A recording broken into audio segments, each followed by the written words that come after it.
O, może tędy. Idę środkiem, to las należy do mnie, ja jestem bogata.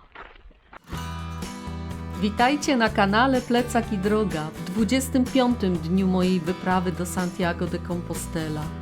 Wyruszamy z San Martín del Camino, przejdziemy przez piękny most w Puente de Orbigo, dowiemy się o rycerskich turniejach w Hospital de Orbigo, zrobimy pauzę w Vilares de Orbigo, przejdziemy przez Santibanez de Valdes Iglesias, potem jeszcze miniemy San Justo de la Vega, aby dojść na koniec do Astorgi. Dzisiejszy etap będzie pełen niespodzianek i pięknych przeżyć. Mimo ogromnego bólu moich stóp, pozostanie w moich wspomnieniach jako bardzo udany dzień. Ruszajcie razem ze mną. Zapraszam! 2 czerwca wyszłyśmy po 6:20, 6:25, stopni nie wiem, 9 stopni, już wiem, ale widzę znak Astorga 23 km, to jest nasz cel dzisiaj. My jesteśmy w San Martín i wiemy już z codziennego doświadczenia, że to, co pisze tu, te kilometry, absolutnie się nie zgadzają. Bo my mamy obie tachomety, liczenia i tak dalej. I to się absolutnie nie zgadza. U nas jest zawsze więcej. I my idziemy normalnym szlakiem. Więc nie wiem, skąd oni biorą te kilometry. 24, u nas 27. Za każdym razem jest więcej. To się nie zgadza. Byłyśmy w bardzo pięknej Nowej Alberdze. Wyświetlę Wam nazwę, a nawet i zdjęcie, jak wygląda. Jesteśmy zachwycone, bo jest nowiutka. Koce pachną jeszcze sklepem. Wełniane koce. Jedzenie bardzo dobre. Pierwsze i drugie danie było po prostu palce lizać. Naprawdę zachwyt. Obsługa bardzo miła. Wszyscy zmotywowani, uśmiechnięci.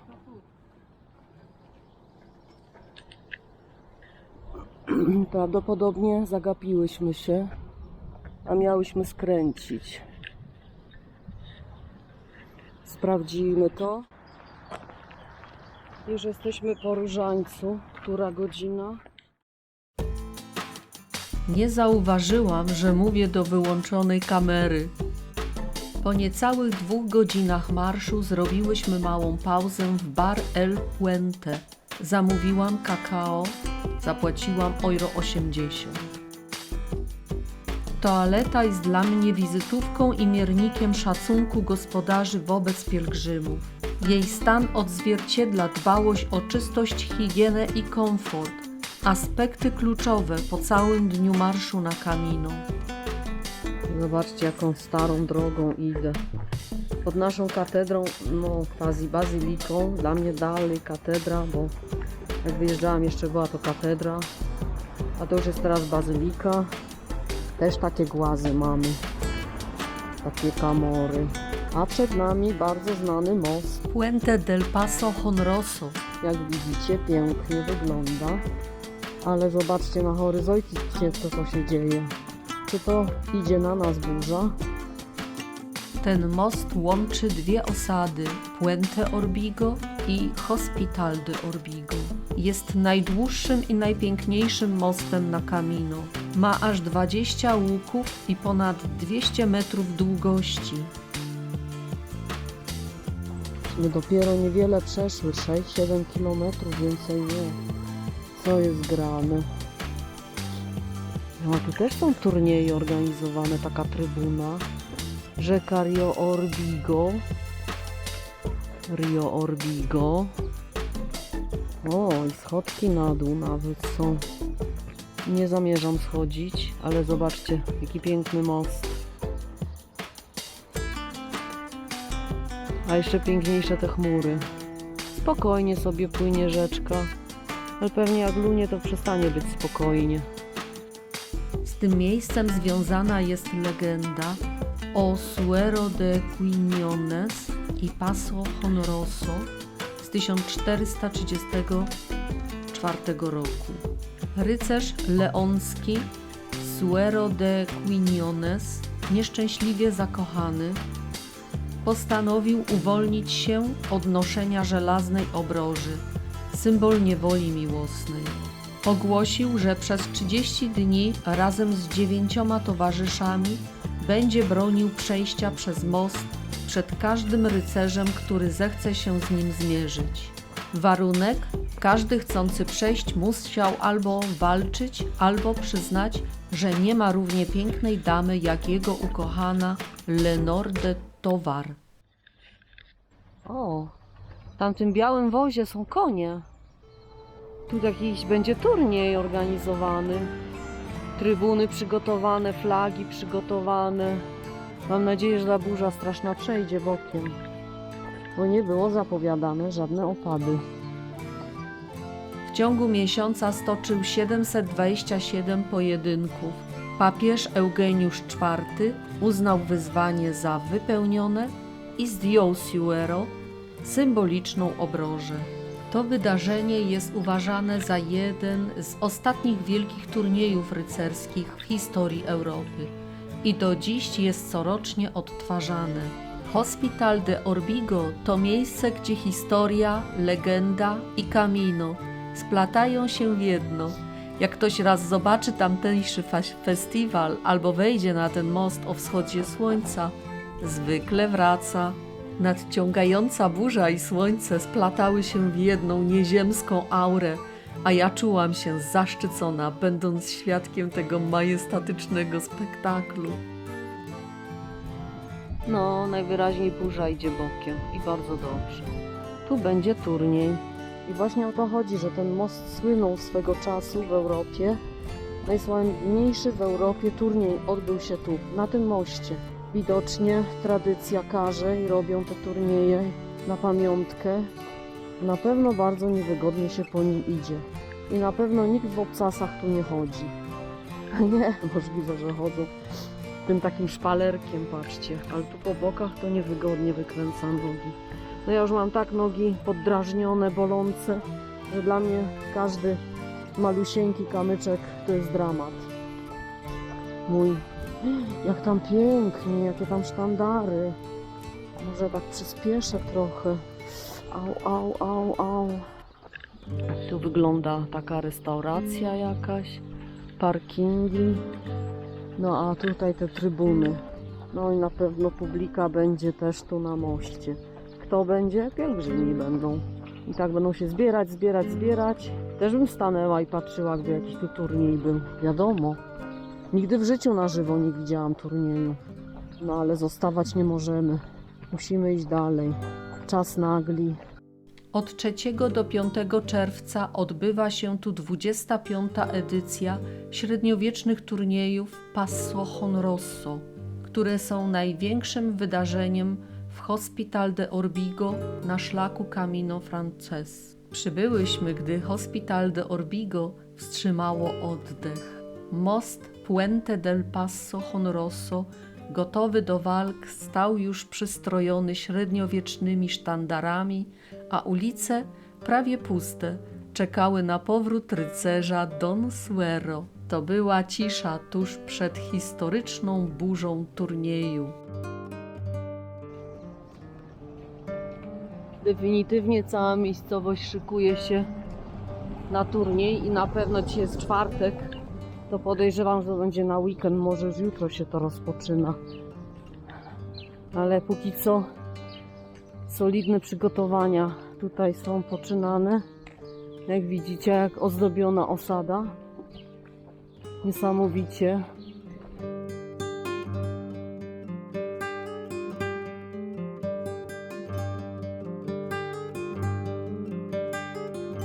O, tam wcześniej przechodziłam koło takich już przygotowanych straganów. Tam będą pewnie jakieś zakąski, picia do kupienia. To pewnie tu się zwali narodu. Jak to na taką skalę. Przepiękne te sztandary. Jakie kolorowe. Musiało to być już dużo, dużo wcześniej przygotowane. O, jakie balkoniki z kwiatami.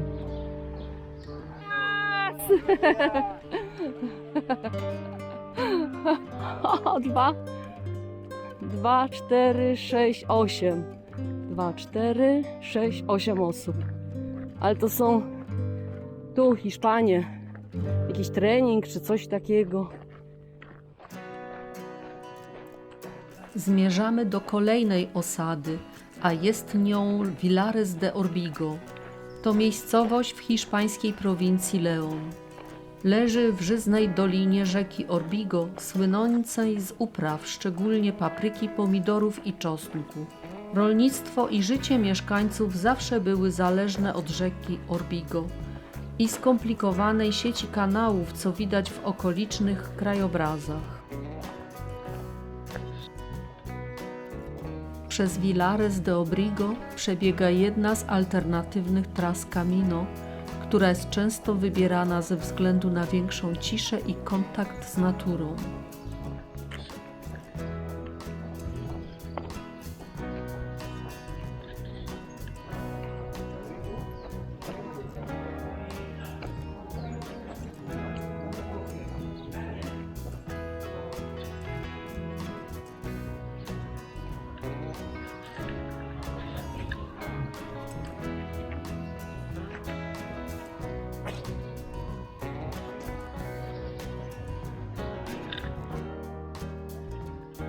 Tutaj w restaurante Bar Arnal zrobiłyśmy małą pauzę.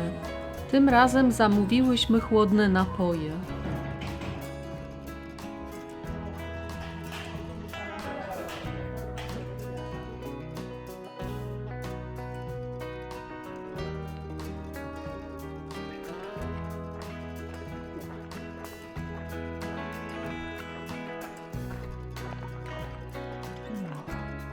Następną miejscowością, jaką napotkałyśmy, był Santibáñez de Valdeiglesias. To mała, spokojna miejscowość położona na Camino Frances w prowincji León, ale tutaj nie zatrzymywałyśmy się. Pomaszerowałyśmy dalej.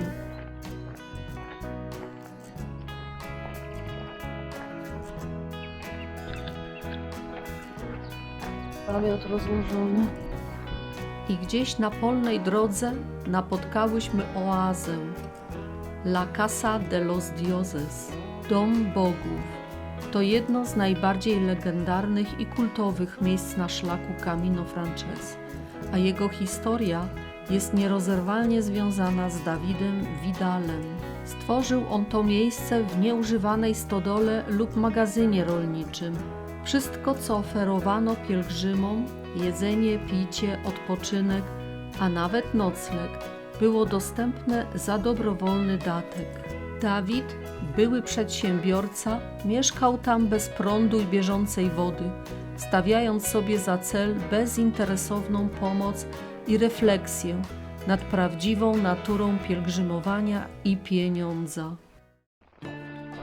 Patrzcie na te lasy. Ciekawe, jakie tu grzyby rosną. Albo jakie tu. Miały być dzisiaj 3 górki do zdobycia. Wejście, zejście, wejście, zejście, wejście, zejście. A ja naliczyłam ich 6. Jak widzicie, idę jakimś dziwnym zygzakiem i jakąś 8. Nie mam pojęcia, jak mam dojść. Gdzie jest słoneczko? Z tej strony. Okej. Cak, cak, cak. No i co wy na to? Coś strasznego. Z tego całego kuśtykania i bolania, pobolewania zapominam robić zdjęcia i filmy. A może dam rady tędy iść? O, może tędy. Idę środkiem, to las należy do mnie, jestem bogata. Przed chwilą byłyśmy w takim miejscu, że Było mnóstwo różności, pyszności. Arbuzy, czereśnie, soczki, mleko, czekolady, woda. I ja już sama nie wiem, co tam jeszcze było. Dżemy widziałam, chlebek. Also naprawdę bardzo duży wybór, bo i wielki okrągły stół i tam jeszcze były takie bufety porobione. Pieczątka w kształcie serca. Przepiękna, czerwona. Chyba jedna z najładniejszych jak do tej pory, chociaż sama nie wiem, jest tyle pięknych pieczątek, że wow, jaka duża. O, nie sfilmuję jej, a widzę ją, ale bardzo duża jaszczureczka była. Bardzo ładnie jaskrawo zielona. Uciekłaś, jaszczureczko. No idzie sobie Polka, gada do kamery i straszy zwierzęta po lasach, po psasach. No.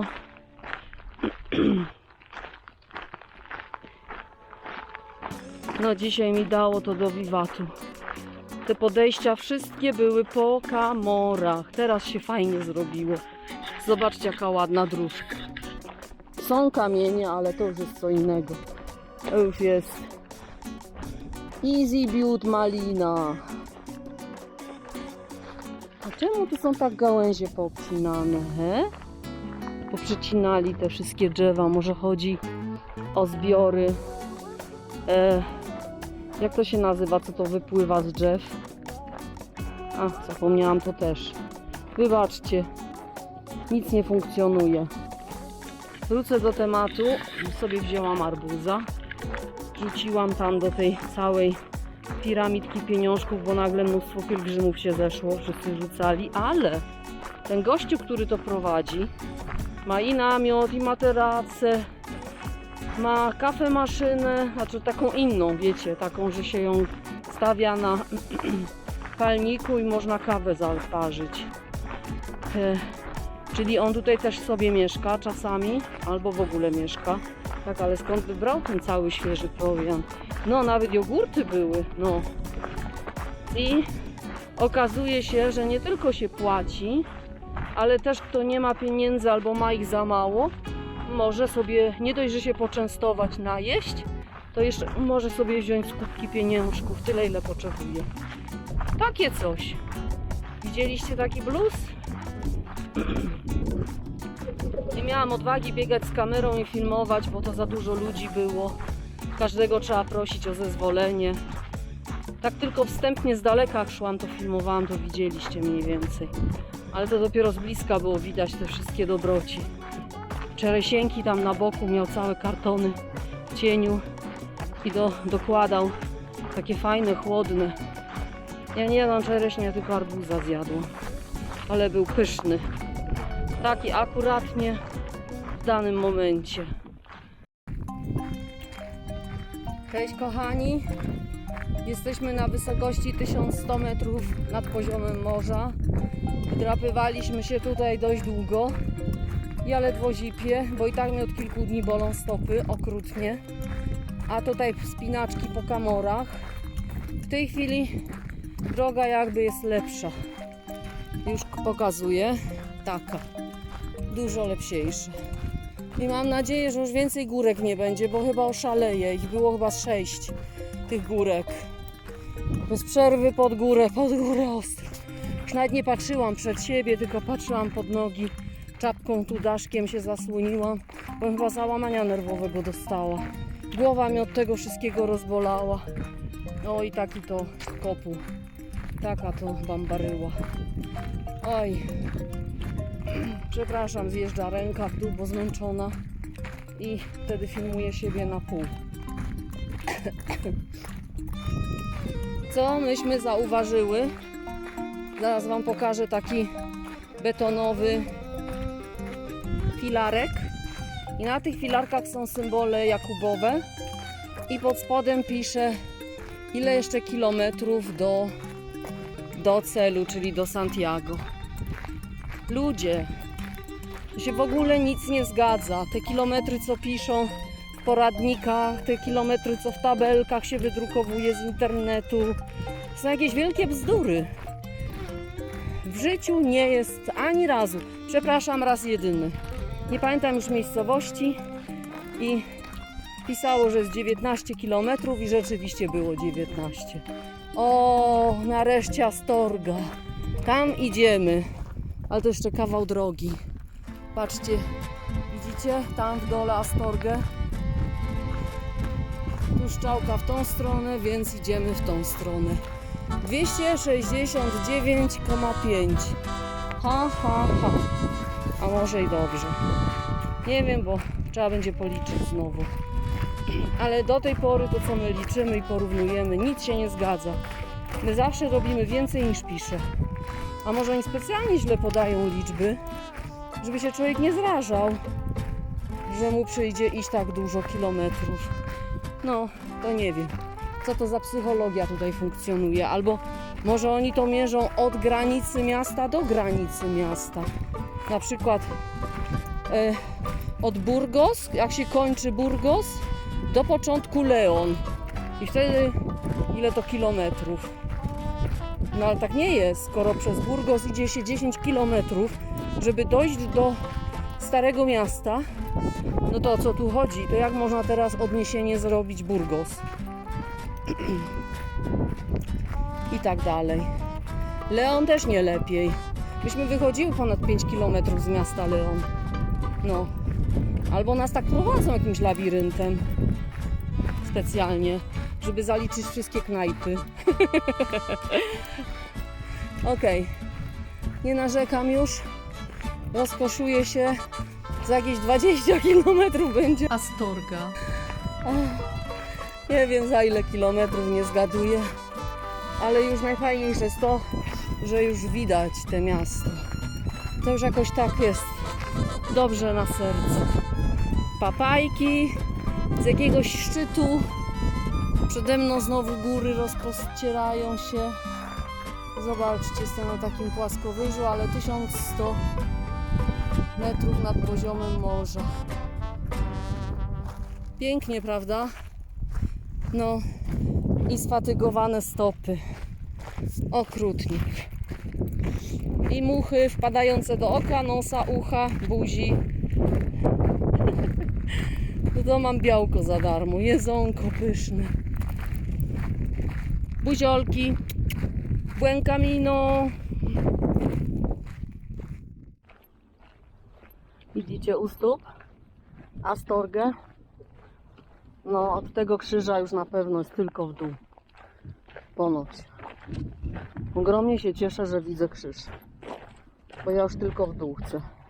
Już mam dość pod górkę.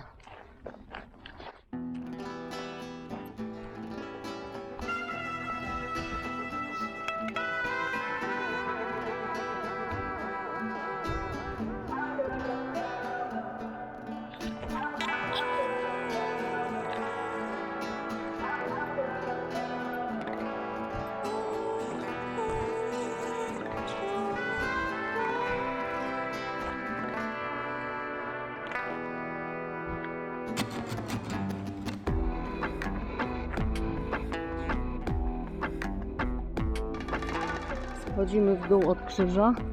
Piękna panorama. No, normalnie jesteśmy bardzo wysoko, bo my chcemy tutaj dzisiaj stać.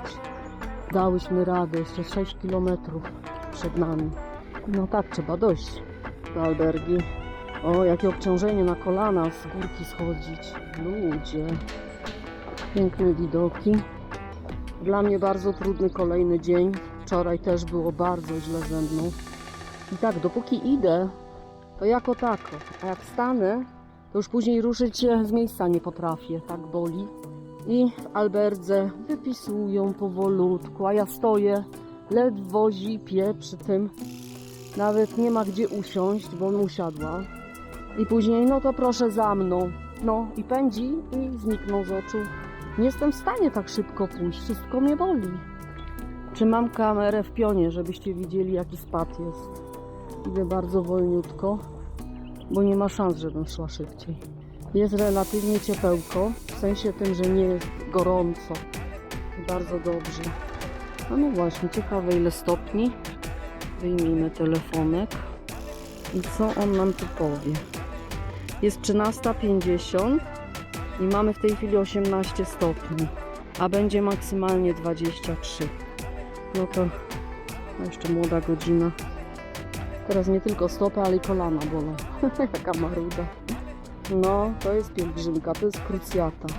Człowiek dźwiga swój plecak, nie przesyła go taksówkami, tylko taszczy wszystko ze sobą i idzie z jakąś intencją, albo wieloma intencjami, albo z podziękowaniem, albo z przeproszeniem. I o to chodzi.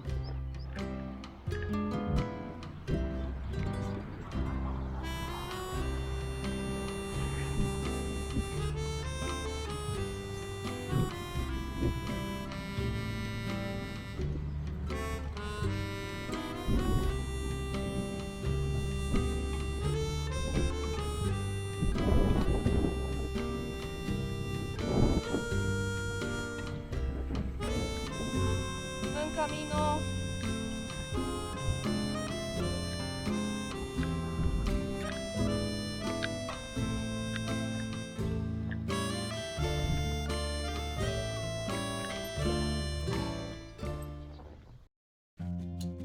W końcu wita nas Astorga, miasto, które jest bramą do serca hiszpańskiej historii. To tu, gdzie Rzymianie założyli potężną Asturica Augusta, a rzymskie mury wciąż dumnie stoją, przypominając nam o legendach i złocie.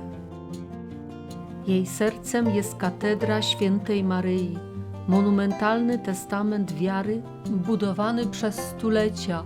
Jej fasada, niczym otwarta księga, opowiada historię stylów, od gotyku po barok, a jej wnętrze otula nas spokojem i monumentalnością.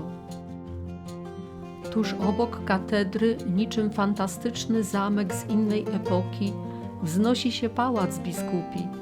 To wizja zrodzona z geniuszu Antoniego Gaudiego, szklana i kamienna twierdza, która stała się dzisiaj Muzeum Szlaków.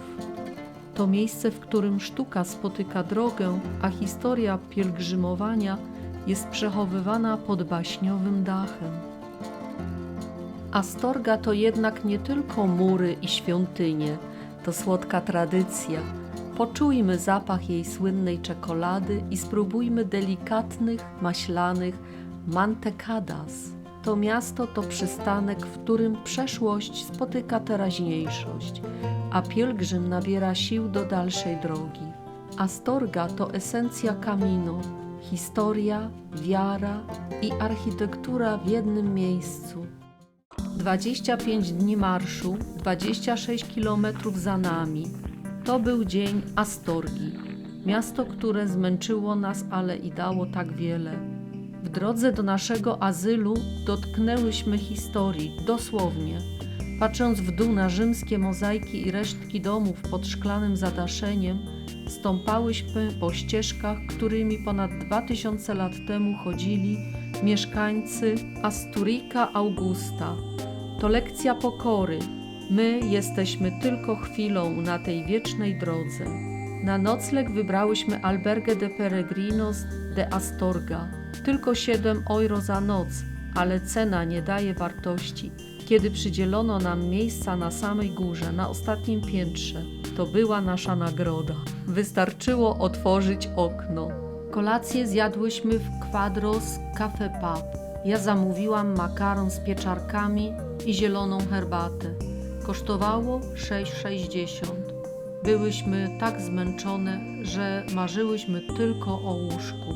I to już wszystko, co dla Was na dziś przygotowałam. Jeśli podobał Wam się ten odcinek, dajcie łapkę w górę, zasubskrybujcie kanał Plecak i Droga i kliknijcie dzwoneczek, żeby nie przegapić kolejnych przygód. Żegnam się z Wami i pozdrawiam serdecznie moim ulubionym pozdrowieniem. Buen camino!